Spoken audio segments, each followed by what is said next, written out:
IM증권 염정차장 함께합니다. 어서 네, 오세요. 반갑습니다. 네. 세 번째 찍고 있어요 지금. 네, 그래서 앞에서 저장이 안 됐다라고 해서 하고 있는데 좋아요, 저는. 라스베가스 다녀오셨는데 라스베가스에는 이제 이번 주부터 CES가 열리잖아요. 그렇습니다. 예, 라스베가스 다녀왔는데 CES와 상관없이 일단은 관광으로 다녀왔는데 네. 어떻게 분위기 같은 거 좀 없었어요? 뭐 CES 팻말이라든지. 없었어요. 제가 공항에도 없어요? 메인스트립에 갔었는데 네. 그때는 사실 없었고 어디서 저도 하는지 찾고 싶었어요. CS 어디서 열리는지. 네. 예, 근데 찾지 못하고 왔습니다. 네. 이번 CES의 냄새도 못 맡고 오신 라스베가스 다녀오신 염정차장님이고요. 이번 주에 다시 가야 되겠는데 회사에서 좀 보내줬으면 좋겠네요. 안 보내줄 것 같으니까 우리는 랜선으로 네, 보도록 알겠습니다. 하겠습니다. 이번에 CES는 AI라는 키워드가 가장 크고요. 거기에서 지금 우리 시장을 지금 뜨겁게 달구고 있는 로봇 얘기도 굉장히 많이 나오고 있어요. 네. 어찌 보면은 CES에 대한 기대감이 연말부터 로봇 쪽이 먼저 수혜를 좀 봤다라고 좀 생각을 해요. 지난 연말부터, 지난 며칠 되지 않았지만, 지난 연말부터 로봇 섹터가 급등이 나온 큰 이유 중에 하나가 CES에 대한 효과도 있겠고, 네. 그리고 미국의 빅테크 기업들, 엔비디아를 중심으로 해서 로봇 산업에 대한 앞으로의 비전을 제시를 했고요. 그리고 우리나라에서는 드디어 삼성전자가 레인보우 로보틱스의 최대 주주로 등극하는 공시가 나옴으로 인해서 레인보우 로보틱스가 오늘자 기준으로 장중 신고가를 나타내고 있습니다. 계속해서 많은 뉴스들에서 레인보우 로보틱스 얘기 정말 많이 나오더라고요. 맞아요. 우리 뭐 증권 관련된 뉴스뿐 아니고 일반 뉴스 쪽에도 네. 레인보우 로보틱스 얘기가 많이 나오면서 지금 우리는 기존에 이제 우리 이제 주식하시는 분들은 로봇 섹터에 대해서 어떤 흐름을 가져간지 너무 잘 아시잖아요. 사실 로봇 섹터의 1세대 같은 경우는 주가 기준으로 1세대에는 정말 어떻게 보면은 좀 터무니없이 움직임이 나타남이 있었죠. 지금도 근데 사실 뭐 이렇게 실체가 있다고 보기에는 실적이 아직 네, 찍히진 맞아요. 않죠. 네, 로봇 섹터 같은 경우에 레인보우 로보틱스, 두산 로보틱스 시총 가장 높은 종목들이 아직까지 시총 대비해서 보여줄 수 있는 실적은 사실 이게 좀 매칭이 안 되는 정도의 수준인데 그럼에도 불구하고 레인보우 로보틱스가 다시 신고가를 낼 수 있었던 것은 삼성전자에 대한 기대감이다라고 볼 수 있겠고요. 앞으로의 이제 확장성 그리고 로봇 섹터의 어떤 아직까지는 기대감으로 가는 부분이다라고 좀 생각을 해요. 그래서 이번 상승기에서 는 기존 보유분들 너무 오랫동안 기다렸던 분들에 대한 선물이다라고 저는 생각을 하기 때문에 여기서 신규 진입은 지금은 조금은 좀 기다리셔야 되는 상황이다라고 생각합니다.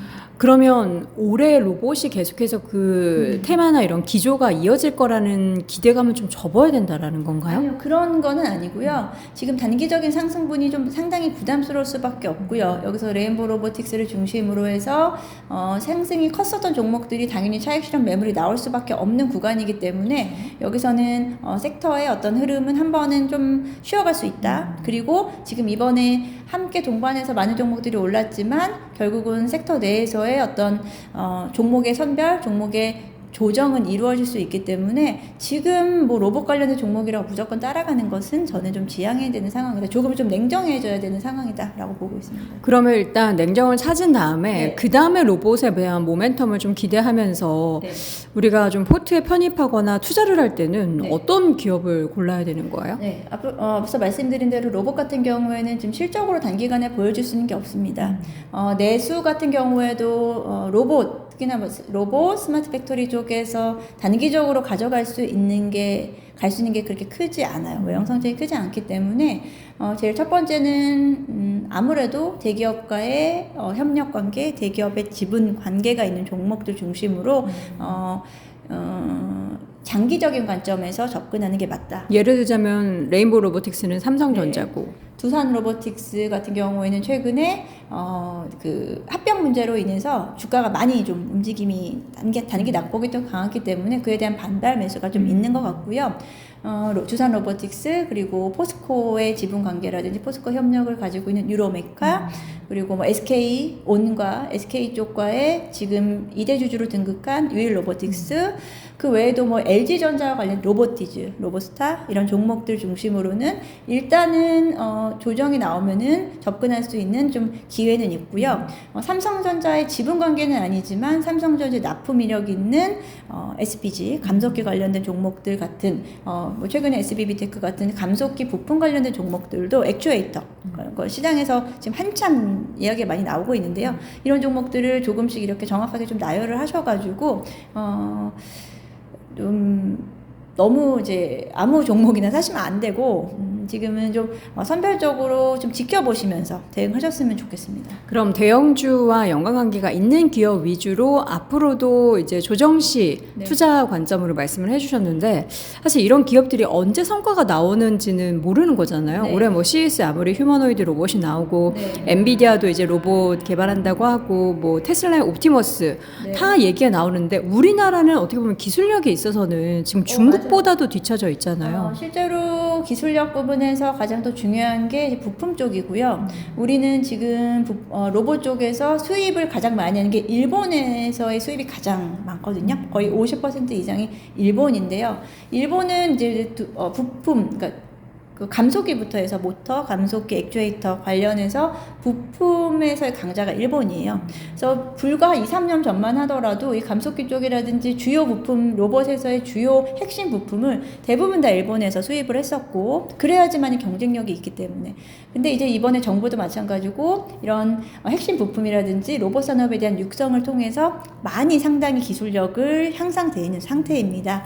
그리고 부품들, 그러니까 예를 들어 레인보우 로보틱스나 두산 로보틱스 많은 로봇 제조업체들이 부품 내재화에 대한 부분을 지금 도모를 하고 있다라는 점도 장기적인 부분에서는 분명히 좀 발전될 수 있는 영역이 있습니다만 말씀드렸던 우리나라 시장만으로는 절대 시장이 커질 수가 없다라는 부분이고요. 우리나라가 그렇다고 갑자기 뭐 로봇 쪽에서 독보적인 어떤 기술력을 가지고 하기는 상당히 쉬운 부분이 아니고 오랜 기간에 걸쳐서 누적되어 있는 기술력이기 때문에 지금은 오히려 말씀드린 그 관련된 쪽으로 휴머노이드라든지 그쪽에서는 대기업을 선택을 하시면 좋고요. 또 한 가지는 아이디어는 로봇이 말은 로봇이지만 또 스마트 팩토리 시장이 있습니다. 협동 로봇이라든지 스마트 팩토리 시장은 뭐 전방 산업인 반도체라든지 자동차 그리고 최근엔 또 조선 쪽의 용접 로봇도 이야기 나오고 있죠.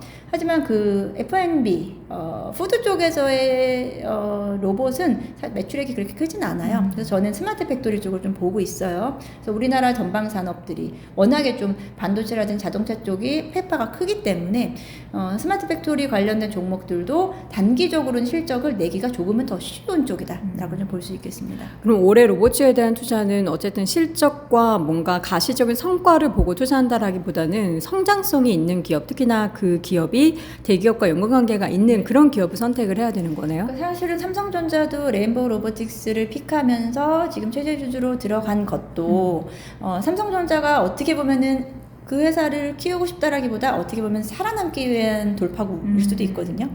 삼성전자 지금 뭐 가전이라든지 반도체 쪽에서 여기서 동력을 찾을 수 없기 때문에 새로운 동력을 찾기 위한 게 로봇 쪽이다라고 볼 수 있겠고요. 현대차도 마찬가지로 로봇에 대한 그 휴머노이드 로봇 쪽에 대한 개발이 정말 어떻게 보면은 드러나지 않고 꾸준히 하고 있는 부분이거든요. 왜냐하면 뭐 테슬라라든지 다른 빅테크와의 경쟁이 추가적으로 되려고 하면은 로봇 쪽에 대한 산업을 가져가야 되기 때문에 그들의 어떤 필요 충분 조건에 의해서 관련된 기업들이 선택이 된다라고 좀 보고 있습니다. 이번에 CES에서 분명히 로봇 얘기는 또 나올 네. 거고요. 그 때문에 주가가 단기적으로 또 더 오를 수는 있습니다. 근데 지금 시점에서 접근하기보다는 차장님은 조금 네. 기다렸다가 접근하는 걸 더 권하시나요? 이게 뭐 자랑이라고 하긴 그렇지만 저는 이미 로봇 쪽을 담았었고 거기서 사실 오랫동안 좀 기다림이 있었고요. 이번에는 전 차익 실현 구간이다라고 좀 생각을 하고 비중을 좀 줄였어요. 그리고 다시 이제 들어갈 수 있는 기회는 언제든지 저는 온다라고 생각해서요. 우리는 산업은 좋게 보지만 타이밍, 투자 타이밍은 다른 부분이거든요. 그렇죠. 예, 그래서 산업에 대한 공부는 본격적으로 이제 시작해야 되는 좀 구간이다라고 생각합니다. 그리고 이제 로봇 공부가 로봇의 섹터에 대한 부분이 불과 1년 전에 시작했었던 부분, 공부할 수 있는 부분보다 훨씬 더 확장이 지금 됐을 거예요. 지금부터는 로봇 섹터에 대한 공부를 차근히 하시면 분명히 장기적인 관점에서는 좋은 성과를 낼 수 있을 것 같고요. 로봇 섹터는 정말 하루가 다르게 매년 바뀌기 때문에 작년 자료 갖고 하지 마시고요. 올해 새로운 나온 뜨끈뜨끈한 자료로 다시 공부를 하셔야 되고요. 저도 이제 우리 채널을 통해서 로봇 섹터에 대한 새로운 그 업데이트 자료도 올려드리면 좋겠고, 저는 올해는 또 오프라인 세미나도 준비를 하고 있어요. 아, 정말요? 네, 오프라인 세미나를 통해서 관심 있는 분들을 모시고, 왜냐면 그런 부분도 관심이 많아요. 앞으로 어디가 좋아요? 어느 섹터가 좋아요? 근데 공부할 수 있을 게 AI하고 로봇 쪽이다라고 좀 생각하거든요. 그런 부분을 많이 준비를 해서 좀 찾아뵙고 직접 하는 시간을 가질 겁니다. 알겠습니다. 로봇 얘기는 올해 내내 하게 될 것 같아요. 근데 네. 말씀하셨던 것처럼 기술에 대한 공부도 중요하고 다 중요하지만 결국에는 우리가 타이밍, 돈을 벌기 위한 거잖아요. 그 타이밍에 대해서는 저희가 이 시간을 통해서도, 그리고 또 우리 염절 사장님이 준비하고 계시는 오프라인 세미나를 통해서도 내용 전달 드리도록 하겠습니다. 여러분, 올 한 해 마지막으로 우리 수익 많이 보시라고 인사해 주세요. 네, 올해 연초에 분위기가 나쁘지는 않은 것 같아요. 우리 시장 빠질 만큼 빠졌다. 오히려 일부에서는 사야 한다. 미장은 작년에 너무 2년 동안 너무 많이 올라서 그런 관점은 좀 아닌 것 같아요. 미장은 3년째도 오르고 4년째도 오르더라고요. 그러니까 같이 가야죠. 같이 가야 되는데 우리 시장의 이번이 기회가 될 수 있을 거다라고 이야기하고 싶네요. 부자들이 한국 주식 비중을 키운대요. 근데 그들은 총알이 많잖아요. 사고 또 사도 샘솟는 현금이 있기 때문에 가능한데, 우리 투자자분들 중에서는 제한된 현금 가지고 아니요, 많으실 수도 있어요. 많은 분들도 계시지만 저처럼 제한된 현금 가지고 이제 트레이딩을 하셔야 되고 투자하셔야 되는 분들은 우리 염정 차장님의 이야기에 귀를 기울여 보셨으면 좋겠어요. 이 얘기하려고 그런 거야. 귀를 기울여 보셨으면 좋겠습니다. 네. 자, 그럼 다음 주에 또 다시 만나보도록 할게요. 여러분 고맙습니다. 감사합니다.